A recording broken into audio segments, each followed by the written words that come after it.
Welcome back, everyone. We're diving deep into a book that really made waves, Emotional Intelligence by Daniel Goleman.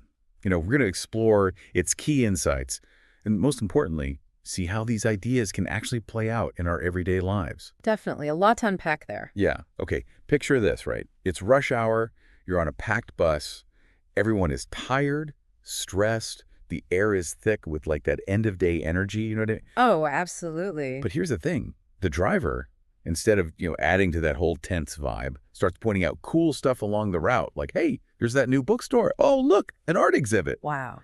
And suddenly, right, the whole atmosphere on the bus changes. People start chatting, even smiling. Some even thank the driver as they're getting off. It's amazing how one person's emotional intelligence, right, can have such a ripple effect impacting an entire group of people. And it kind of highlights what Goleman is saying, that IQ just by itself isn't the whole story. He actually, in his book, talks about like cases of people with super high IQs who really struggled in life, while others with, maybe more average intelligence ended up thriving. It's like that whole book smarts versus street smarts idea, right? But Goleman takes it a step further. He does, yeah. He challenges that traditional way we think about intelligence by introducing this idea of multiple intelligences, right? Okay. So just like you might be amazing at math, but not so good with music, emotional intelligence is its own, separate ability, just as important as those cognitive skills. Makes sense. And he's got some pretty strong evidence to back this up. Oh, yeah. He does. One that really sticks out is the story of Elliot, this patient who had brain surgery. And afterward, he couldn't make even basic decisions. Oh, wait, really? But the surgery was a success, wasn't it? It was. But it ended up affecting a part of his brain that deals with processing emotions. Huh. And the fascinating thing is that even though his cognitive abilities were still there, he was stuck, completely unable to make choices. So even with all that brain power, Right. But without emotions in the mix, he just couldn't handle everyday life.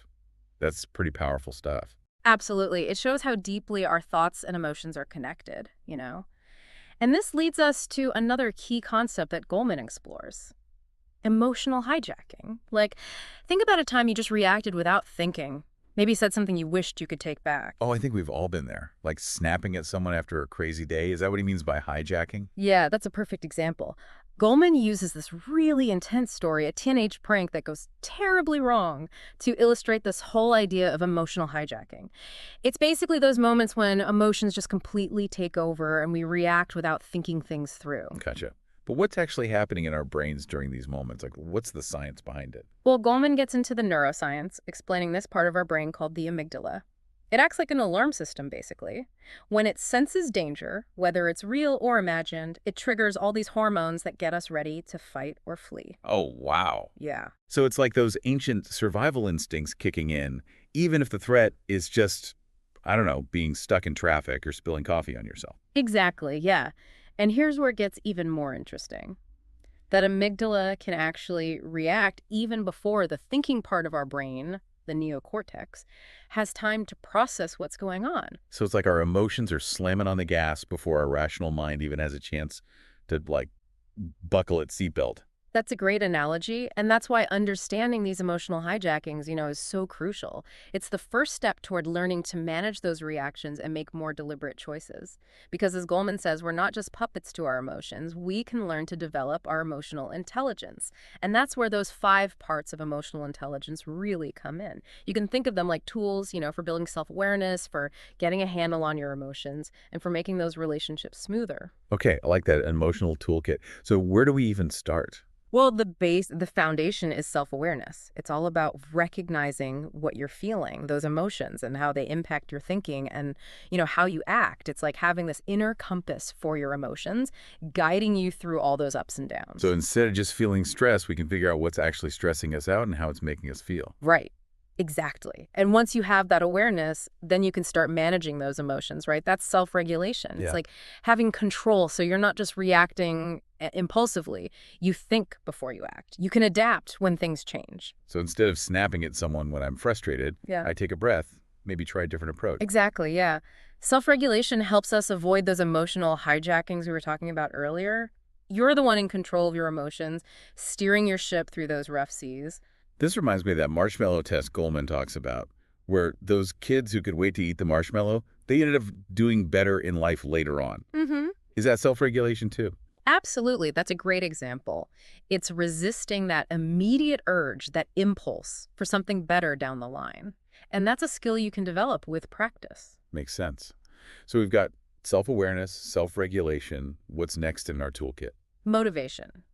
But not just any motivation. Goleman talks about intrinsic motivation, the drive that comes from within. It's about passion and purpose, wanting to learn and grow.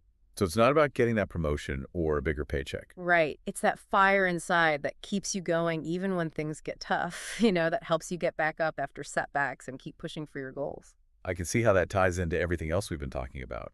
It's like emotional intelligence takes us to a whole new level of, energy potential.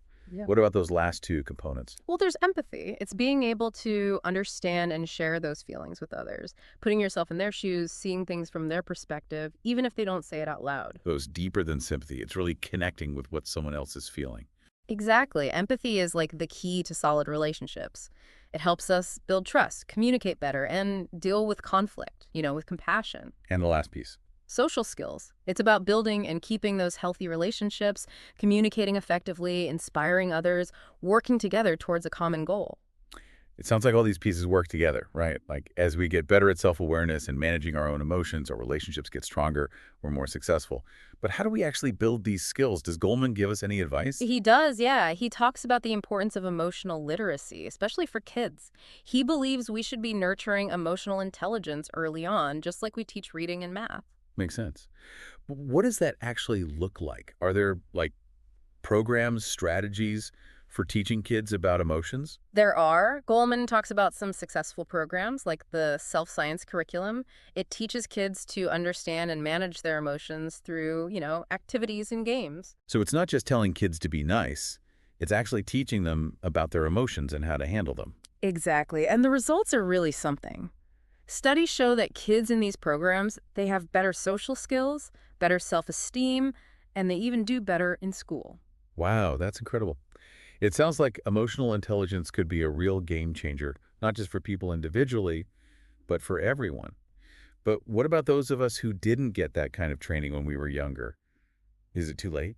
It's not too late at all. That's one of the most hopeful things about Goleman's work, really. He makes it clear that emotional intelligence, it isn't something you're just stuck with. You can learn it. You can get better at it throughout your whole life. So it's like picking up a new language or learning to play an instrument.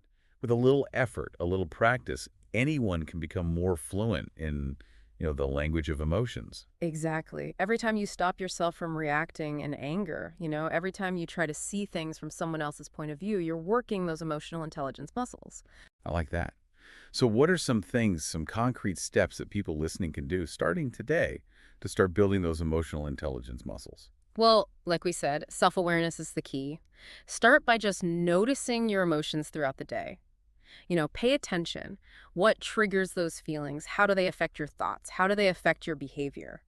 So almost like keeping an emotion journal, jotting down those moments of joy, frustration, anger, and really thinking about what's behind them. Yeah, exactly. That kind of self-reflection can be really powerful. Another great tool is mindfulness. It's about learning to observe your thoughts and feelings, without judging them, just being present in the moment without getting swept away by those emotions. I've heard a lot about mindfulness meditation. Is that a good place to start? It can be, for sure. There are also just simple mindfulness exercises you can try, throughout your day, like taking a few deep breaths, really focusing on your breath before you respond to a stressful email, or paying attention to what your body's feeling when you start getting overwhelmed. Those are great, easy things to try. And I love how they connect back to those 5 core components. It's not just abstract ideas, but actual things people can do, to boost their emotional intelligence. Absolutely. And remember, even those little changes can make a big difference.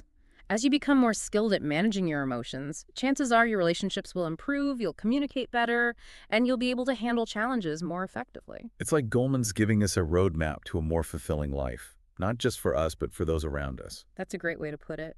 And it leads to a final thought to ponder. Goleman believes that a world with more emotional intelligence would be a more compassionate, more just world. What one small step can you take, starting today, to grow your own emotional intelligence and be part of that vision? That's something for us all to consider. And remember, this is just the beginning of exploring the world of emotional intelligence. Keep learning, keep growing, keep exploring. We'll be back soon with another deep dive, another fascinating topic. Until then, keep those emotional intelligence muscles working.